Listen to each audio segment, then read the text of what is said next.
Assalamualaikum warahmatullahi wabarakatuh. Teman-teman sekalian, insya Allah ini adalah pertemuan kita yang ke-11 ya, secara online. Jadi saya akan merekamnya melalui video.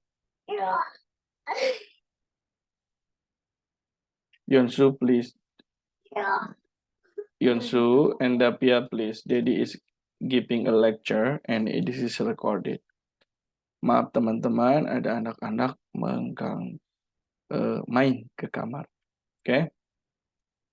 Nah, apakah Anda sudah melihat screen saya? Baik. Jadi, topik dari pertemuan kita yang ke-11 ini adalah individual or group final papers with a scientific article standard. Jadi, teman-teman kita akan belajar bagaimana menulis artikel sebagai tugas akhir dari mata kuliah Environmental Politics dengan menggunakan standar dari jurnal ya. Jadi level artikel itu misalkan ada artikel untuk publish di Sinta 2 atau Sinta 3 misalkan. Lebih rendah lagi Sinta 4. Ada juga artikel yang berat atau advance artikel kalau kita mau publish-nya di Scopus misalkan, di jurnal yang terindeks Scopus. Nah, artikel yang harus teman-teman tulis itu untuk tugas akhir ini ya. Jadi pertama ada judul, yang kedua ada authorship, penulisnya siapa. Kalau misalkan sendiri, tulis aja namanya sendiri. Kalau nulis bersama-sama, tuliskan namanya yang lengkap, siapa aja yang berkontribusi, dan juga afiliasinya. Nah, selanjutnya Anda perlu menulis abstrak dan keyword, oke? Nanti saya akan menjelaskan satu persatu. Selanjutnya, introduction, conceptual framework, atau orang kadang menyebutnya sebagai theoretical framework. Ada research method atau metode penelitian, ada result atau temuan, ada discussion, ada conclusion, dan yang terakhir adalah referensi. Ya. Itu juga harus dituliskan dengan baik. Nah, yang pertama title atau judul. Judul itu harus merefleksikan semua kata-kata penting dan isu di dalam artikel yang kita tulis. Jadi kadang title itu harus general, jangan terlalu spesifik, tergantung terhadap siapa yang akan membacanya. Misalkan ini ya, jadi misalkan ini artikel judulnya seperti ini. Tragedy of the Common in Oil Palm Plantation Activities in Sumatera, Indonesia. Gitu ya. Nah, ini berarti ada beberapa keyword di sini. Yang pertama, Tragedy of the Common. Ini nanti teorinya yang akan digunakan. Dan yang kedua adalah ada isu. Isunya itu adalah Oil Palm Plantation Activities. Oke. Dan ada konteksnya di Sumatera, Indonesia. Nah, kalau ini tentu pembacanya adalah orang luar ya, orang luar negeri secara umum, orang Indonesia, orang luar negeri ini bisa baca. Sehingga ini in Sumatera, lebih general ya Indonesia. Nah, yang kedua adalah misalkan ini ya, collaborative governance in everyday adaptation to climate change. Lesson learned from Sumatera, Indonesia. Di sini teorinya kan collaborative governance. Ada juga teori yang kedua, everyday adaptation. Nah, isunya adalah perubahan iklim, gitu ya. Konteksnya pelajaran dari Sumatera, Indonesia. Berarti ini pembacanya dari luar negeri. Nah, tapi kalau ini mungkin pembacanya orang Indonesia, tidak bisa dibaca oleh luar negeri. Misalkan nulis artikelnya dalam bahasa Indonesia. Community Property Right, pengolahan hutan berbasis masyarakat di Gunung Kidul. Jadi kan di sini lebih spesifik ya, karena untuk pembaca orang Indonesia, mungkin artikelnya ditulis dalam bahasa Indonesia. Ini contoh aja. Nah, di dalam menulis title juga, Anda bisa memikirkan tentang hook. Hook itu kata yang bisa orang tertarik untuk membaca. Mungkin di sini ya, yang bisa menjadi hook, misalkan nomor 1 itu Tragedy of the Common atau Oil Plum Plantation. Itu adalah hook-nya. Kalau di nomor 2, Everyday Adaptation, itu adalah hook ya. Kalimat ini tidak belum begitu populer dan masih baru. Nah, kalau yang nomor 3 misalkan hook-nya adalah Community Property Right.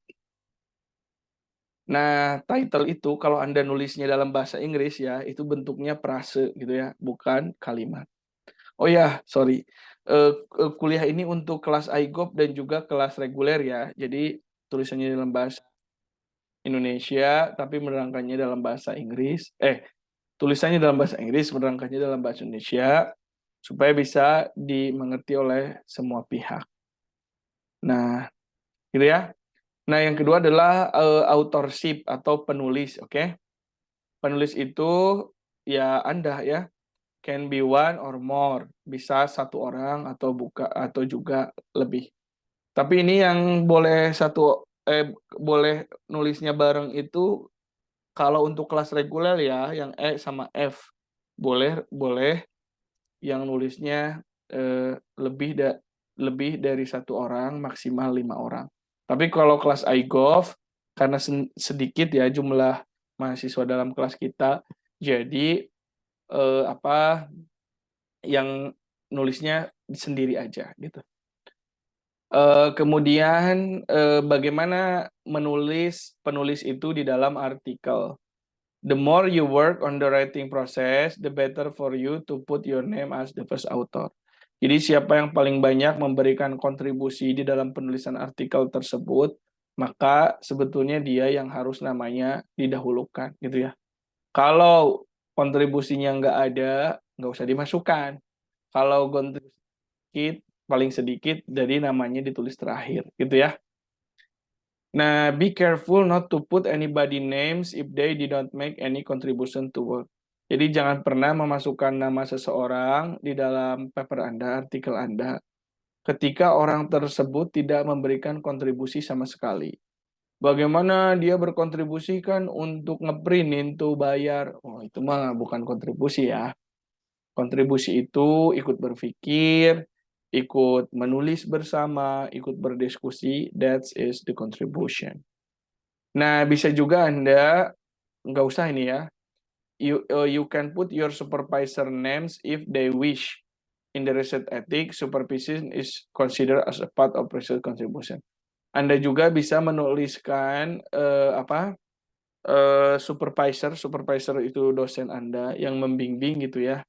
Karena membimbing dalam menulis artikel itu juga bagian dari kontribusi gitu ya. Put also your correct email and affiliation. Jangan lupa di dalam artikel itu harus mencantumkan nama email dan afiliasi. Mark the corresponding author, the one who is responsible to handle the process of submission. Nah, kalau nanti mungkin jadi kan Anda akan mempresentasikan tuh. Nah, kalau saya pikir artikel Anda bagus, mungkin saya akan menyarankan Anda untuk submit ke jurnal. Gitu ya. Nah, ke dalam mensubmit jurnal itu kan ada corresponding author. Corresponding author itu adalah orang yang bertanggung jawab untuk melakukan proses submission terhadap jurnal. Gitu ya, ini mengenai authorship. Nah, ini abstrak dan keyword. Nah, abstrak itu biasanya terdiri maksimal dari 250 kata gitu ya. Dan kalau saya nulis abstrak itu biasanya nggak lebih dari 6 kalimat ya, sentences. Yang pertama, general statement of the issue. Jadi kalimat pertama itu adalah statement tentang isu. Misalkan kerusakan lingkungan akibat ekspansi kelapa sawit masif terjadi. Nah, itu kan general. Lalu yang kedua adalah context of the study. Context of the study itu bisa tempat, waktu. Di Sumatera, sawit berekspansi terhadap hutan lindung. Nah, itu kan konteks. Nah, aim of study itu tujuan dari penulis paper tersebut. Studi ini akan melihat bagaimana kerusakan lingkungan atau tragedy of the common yang ditimbulkan oleh perkebunan ekspansi perkebunan kelapa sawit. Faktor apa yang menyebabkannya? Contohnya seperti itu ya. Nah, yang keempat adalah main finding of the research. Lalu kita menyampaikan temuannya. Eh, eh, Hasil dari penelitian menunjukkan bahwa kerusakan lingkungan akibat ekspansi sawit itu terjadi pertama, gitu ya, disesuaikan dengan teori. Teorinya misalkan tragedy of the common. Pertama, akibat keserakahan masyarakat lokal untuk menanam sawit. Yang kedua, akibat de facto open access condition. Tidak adanya aturan tapi tidak diindahkan oleh orang-orang untuk tidak merambah kebun sawit mereka terhadap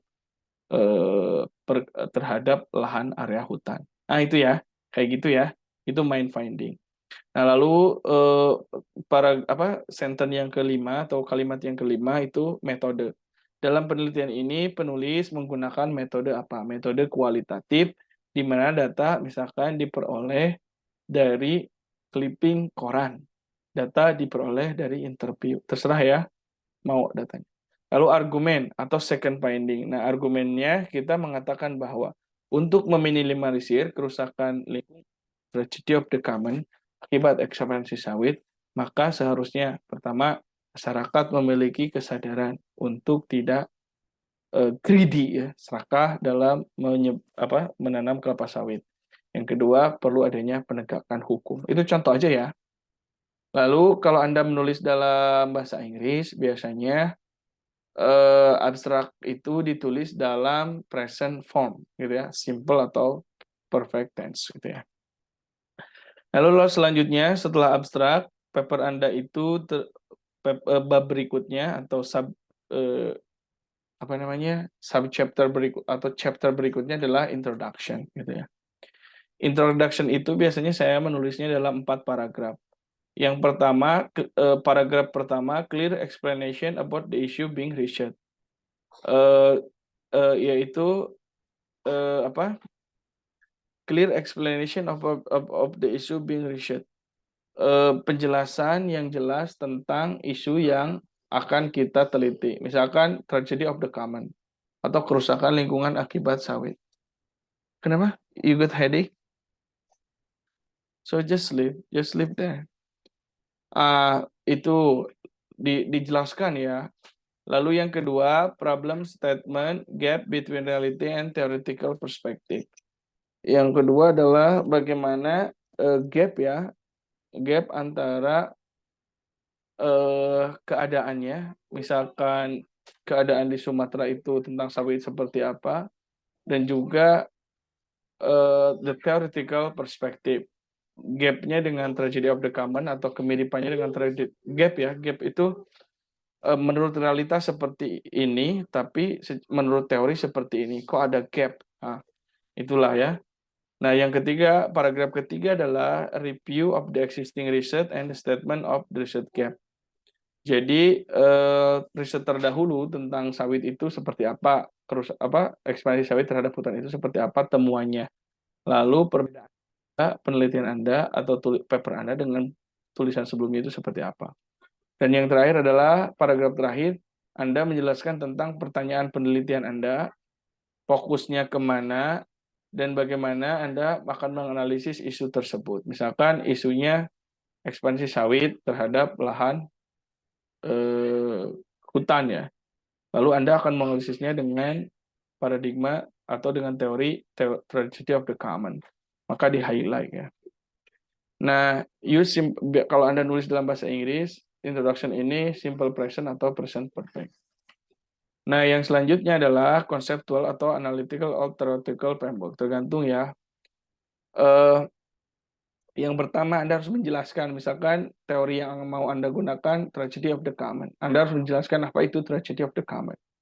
Kalau Anda mau menggunakan community property right, jelaskan itu apa community property right. Kalau Anda menggunakan teori collaborative governance, apa itu collaborative governance, dijelaskan ya secara clear, 1-2 paragraf. Misalkan Anda menggunakan ini ya tragedy of the common. Halo, Jonsu. Please turn off. Nah, yang selanjutnya adalah explanation of the variable of the analysis. Jadi, jelaskan juga variabel di dalam analisisnya. Misalkan kalau Anda menggunakan tragedy of the common, variabelnya itu adalah drivers of the tragedy of the common. Tadi greediness, yang kedua adalah the absence of institution. Kalau Anda menggunakan teori politik desentralisasi itu kan transfer of power from central government to the local government. Nah, ada beberapa variabel kan, variabel power apa yang harus ditransfer. Misalnya kayak authority. Yonsu, hey, don't play toys here. I cannot hear. It's noisy. Maaf ya, itu ini berbagi kamar dengan anak. Nah, selanjutnya misalkan kalau Anda menggunakan politik desentralisasi, maka ya ada variabelnya seperti authority, ya kan? Lalu legitimasi dan resources, transfer of resources. Dijelaskan ya secara detail. Misalkan masing-masing variabel 2 paragraf. Kasih contoh, kalian literatur review kan. Nah, biasanya di dalam teori ini kalau Anda menggunakan bahasa Inggris use simple present dan bisa digunakan dengan present perfect. Nah, selanjutnya adalah bagian riset method.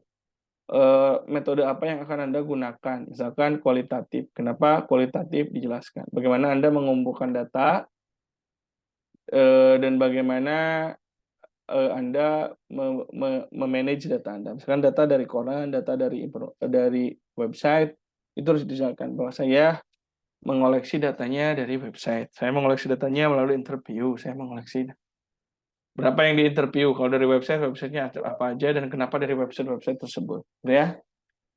Nah, kalau dalam riset method, kalau Anda nulis dalam bahasa Inggris, biasanya menggunakan simple past. Nah, ini result. Resultnya itu misalkan data description from the field. Jadi, dalam result ini kita menceritakan apa temuan kita. Misalkan temuan ekspansi kelapa sawit terhadap area hutan, ya kan, hutan lindung. Berarti kan kita menjelaskan bagaimana ekspansi tersebut terjadi. Menyebabkan ekspansi tersebut. Yang pertama human greediness, maka dijelaskan tuh data-datanya. Yang kedua misalkan faktornya adalah the absence of institution, tidak adanya aturan yang ditaati. Lalu Anda jelaskan semua tuh ya. Nah, gitu ya. Nah, lalu discussion. Nah, discussion ini kita menganalisis gitu ya. Ini paling penting ya diskusi ini. Bagaimana kita menganalisis data dari lapangan, misalkan ekspansi kelapa sawit disebabkan oleh human greediness. Lalu kita analisis gitu ya. Dianalisis dengan cara kembali lagi ke teori awal. Jadi masukkan teori awal. Nah, menurut Gareth Hardin misalkan, tragedy of the common terjadi akibat human greediness. Lalu Anda menjelaskan human greediness itu apa.